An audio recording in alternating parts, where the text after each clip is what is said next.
ఇలా జల్లించుకోవటం వల్ల ఈ శనగపిండిలో ఏదైనా గడ్డలు గట్టిగా ఏమన్నా ఉంటే సపరేట్ చేసేసుకోవచ్చు అనమాట. ఇలా జల్లించేసుకుని మెత్తటి శనగపిండిని తయారు చేసుకోండి. ఇప్పుడు ఇందులోకి ఒక పావు టీ స్పూన్ బేకింగ్ సోడా లేదా బేకింగ్ పౌడర్ని యాడ్ చేసుకోండి.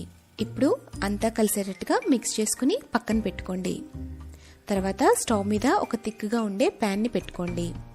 ఇందులోకి 2 కప్పుల షుగర్ని యాడ్ చేసుకోండి.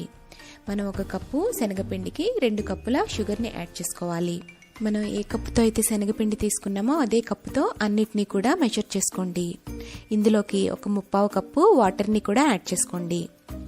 ఇప్పుడు మంటని మీడియం ఫ్లేమ్లోకి టర్న్ చేసుకుని గరిటెతో తిప్పుకుంటూ షుగర్ అంతా మెల్ట్ అయ్యేంత వరకు ఉంచండి.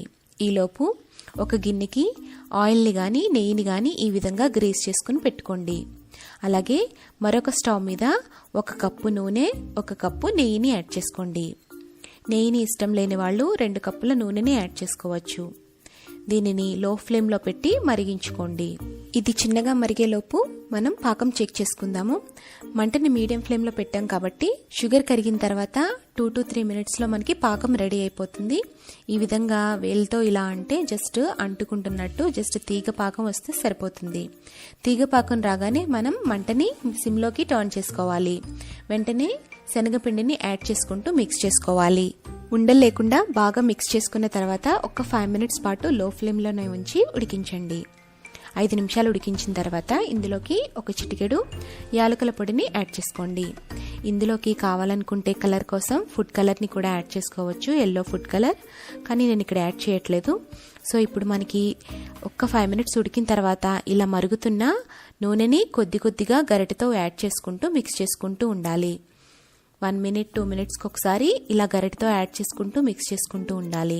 మనం పాకం రెడీ అయిన తర్వాత ఈ ప్రాసెస్ అంతా కూడా సిమ్లో పెట్టుకుని ఈ విధంగా చేసుకుంటూ ఉండాలి. ఇది ఒక 15 to 20 మినిట్స్ పడుతుంది.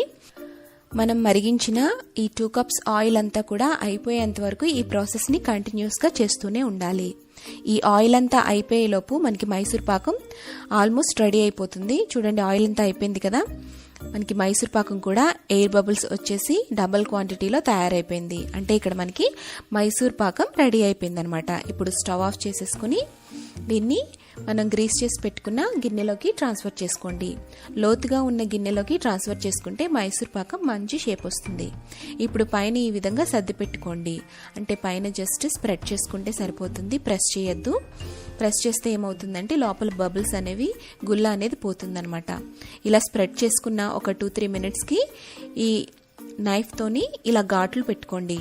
ముందు హారిజాంటల్గా వెర్టికల్గా పైన ఘాట్లు పెట్టుకుని ఆ తర్వాత డీప్గా కట్ చేసుకోండి. అంచుల్ని కూడా ఒకసారి స్క్రాప్ చేసుకోండి. ఇలా చేసుకోండి.